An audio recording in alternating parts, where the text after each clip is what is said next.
All right, let's see what happened, see if he was successful with his spear. Chapter 12. The fish spear didn't work. He stood in the shallows and waited again and again. The small fish came closer and closer, and he lunged time after time, but was always too slow. He tried throwing it, jabbing it, everything but flailing with it, and it didn't work. The fish were just too fast. He had been so sure, so absolutely certain that it would work the night before.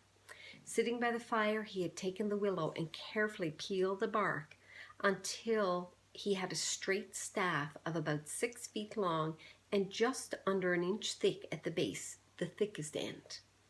Then, propping the hatchet in a crack in the rock wall, he had pulled the head of his spear against it, carving a thin piece off each time until the thick end tapered down to a needle point.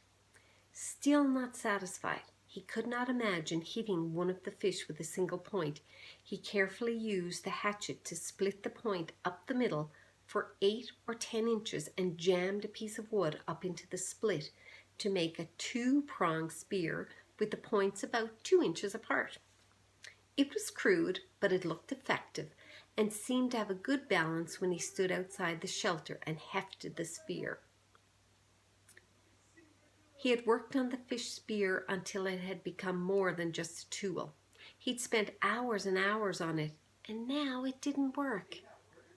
He moved into the shallows and stood, and the fish came to him. Just as before, they swarmed around his legs, some of them almost 6 inches long, but no matter how he tried, they were too fast. At first he tried throwing it, but that had no chance. As soon as he brought his arm back, well before he threw, the movement frightened them. Next he tried lunging at them, having the spear ready just above the water and thrusting with it. Finally, he actually put the spear in the water and waited until the fish were right in front of it. But still, somehow, he telegraphed his motion just before he thrust it, and they saw it and flashed away. He needed something to spring the spear forward and some way to make it move faster than the fish, some motive force. A string that snapped, or a bow and arrow. A thin, long arrow with a point in the water, and the bow pulled back so that all he had to do was release the arrow. Yes, that was it. He had to invent the bow and arrow. He almost laughed as he moved out of the water and put his shoes on. The morning sun was getting hot, and he took his shirt off. Maybe that was how it really happened, way back when primitive men tried to spear fish and it didn't work, and he invented the bow and arrow. Maybe it was always that way. Discoveries happened because they needed to happen. He had not eaten anything yet this morning, so he took a moment to dig up the eggs and eat one. Then he reburied them, banked the fire with a couple of thicker pieces of wood, settled the hatchet on his belt, and took the spear in his right hand and set off up the lake to find wood to make a bow. He went without a shirt, but something about the wood smoke smell on him kept the insects from bothering him as he walked to the berry patch. The raspberries were starting to become overripe, just in 2 days, and he would have to pick as many as possible after he found the wood. But he did take a little time now to pick a few and eat them. They were full and sweet, and when he picked one, 2 others would fall off the limbs into the grass, and soon his hands and cheeks were covered with red berry juice, and he was full. That surprised him, being full. He hadn't thought he would ever be full again, knew only the hunger, and here he was full. 1 turtle egg and a few handfuls of berries, and he felt full. He looked down at his stomach and saw that it was still caved in. It did not bulge out as it would have with 2 hamburgers and a freezy slush. Must have shrunk. And there was still hunger there, but not like it was not tearing at him. This was hunger that he knew would be there always, even when he had food. A hunger that made him look for things, see things. A hunger to make him hunt. He swung his eyes across the berries to make sure the bear wasn't there, at his back. Then he moved down to the lake. The spear went out before him automatically, moving the brush away from his face as he walked. And when he came to the water's edge, he swung left. Not sure what he was looking for, not knowing what wood might be best for a bow. He had never made a bow, never shot a bow in his life. But it seemed that it would be along the lake, near the water. He saw some young birch, and they were springy, but they lacked snap somehow, as did the willows. Not enough whip back. Halfway up the lake, just as he started to step over a log, he was absolutely terrified by an explosion under his feet. Something like a feathered bomb blew up and away in a flurry of leaves and thunder. It frightened him so badly that he fell back and down, and then, whoops, I lost my spot. Okay, here we go. It frightened him so badly that he fell back down, and then it was gone, leaving only an image in his mind. A bird, it had been, about the size of a very small chicken, only with a fantail and stubby wings that slammed against his body and made loud noise. Noise there and gone. He got up and brushed himself off. The bird had been speckled, brown and gray, and it must not be very smart, because Brian's foot had been nearly on it before it flew. Half a second more and he would have stepped on it.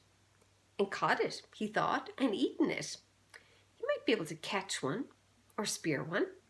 Maybe, he thought, maybe it tasted like chicken. Maybe he could catch one or spear one, and it probably did taste just like chicken. Just like chicken when his mother baked it in the oven with garlic and salt, and it turned golden brown and crackled. He shook his head to drive the pitcher out and moved down to the shore. There was a tree there with long branches that seemed straight, and when he pulled on one of them and let it go, it had an almost vicious snap to it. He picked one of the limbs that seemed right and began chopping where the limb joined the tree. The wood was hard and he didn't want to cause it to split, so he took his time, took small chips and concentrated so hard that at first he didn't hear it. What do you think it is? A persistent whine, like the insects, only more steady, with an edge of a roar to it, was in his ears, and he chopped and cut and was thinking of a bow, how he could make a bow, how it would be when he shaped it with the hatchet, and still the sound did not cut through until the limb was nearly off the tree and the whine was inside his head. And he knew it then. A plane. It was a motor, far off but seeming to get louder. They were coming for him. He threw down the limb and his spear, and holding the hatchet, he started to run for camp. He had to get the fire up on the bluff and signal to them, "Get fire and smoke up." He put all of his life into his legs, jumped logs and moved through the brush like a light ghost, swiveling and running, his lungs filling and blowing, and now the sound was louder, coming in his direction. If not right at him, at least closer. He could see it all in his mind now, the picture, the way it would be. He would get the fire going and the plane would see the smoke and circle. Circle once, then again, and waggle its wings. It would be a float plane, and it would land on the water and come across the lake, and the pilot would be amazed that he was alive after all these days. All this he saw as he ran for the camp and the fire. They would take him from here, and this night, this very night, he would sit with his father and eat and tell him all the things. He could see it now. Oh, yes, all as he ran in the sun, his legs liquid springs. He got to the camp, still hearing the whine of the engine, and one stick of wood still had good flame. He dove inside and grabbed the wood and ran around the edge of the ridge, scrambled up like a cat and blew, and nearly had the flame feeding, growing, when the sound moved away. It was abrupt, as if the plane had turned. He shielded the sun from his eyes and tried to see it, tried to make the plane become real in his eyes. But the trees were so high, so thick, and now the sound was still fainter. He kneeled again to the flames and blew and added grass and chips, and the flames fed and grew, and in moments he had a bonfire as high as his head. But the sound was gone now. Look back, he thought. Look back and see the smoke now, and turn, please turn. Look back, he whispered, feeling all the pictures fade, seeing his father's face fade like the sound, like lost dreams, like an end to hope. Oh, turn now and come back. Look back and see the smoke and turn for me. But it kept moving away until he could not hear it even in his imagination, in his soul. Gone. He stood on the bluff over the lake, his face cooking in the roaring bonfire, watching the clouds of ash and smoke going into the sky, and thought, no. More than thought, he knew then that he would not get out of this place. Not now, not ever. Can you imagine the feeling he had? That had been a search plane. He was sure of it. That must have been them, and they had come as far off to the side as the flight plan as they thought they would have come, and then turned back. They did not see his smoke, did not hear the cry from his mind. They would not return. He would never leave now, never get out of here.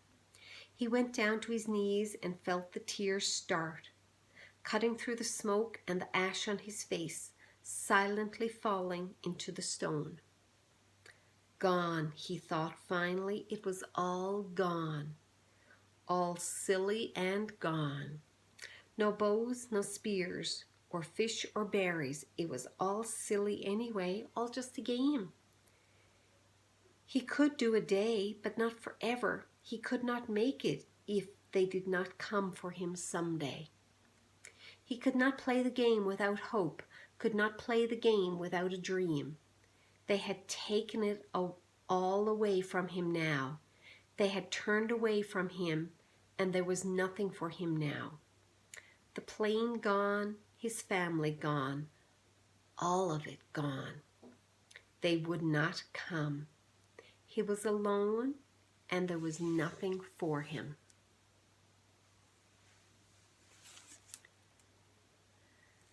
So that was only 14 minutes, but we're going to stop there.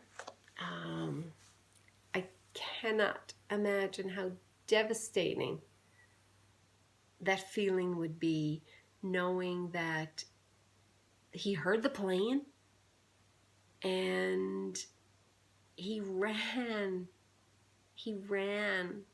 and started his fire, and then the plane just turned. So I'm sure he thought, okay, so they figured out that the plane probably went off course, and they went as far as they thought that the plane would have gone, and then they didn't find him. So Brian thinks that's it, they've given up and they're not coming back for him.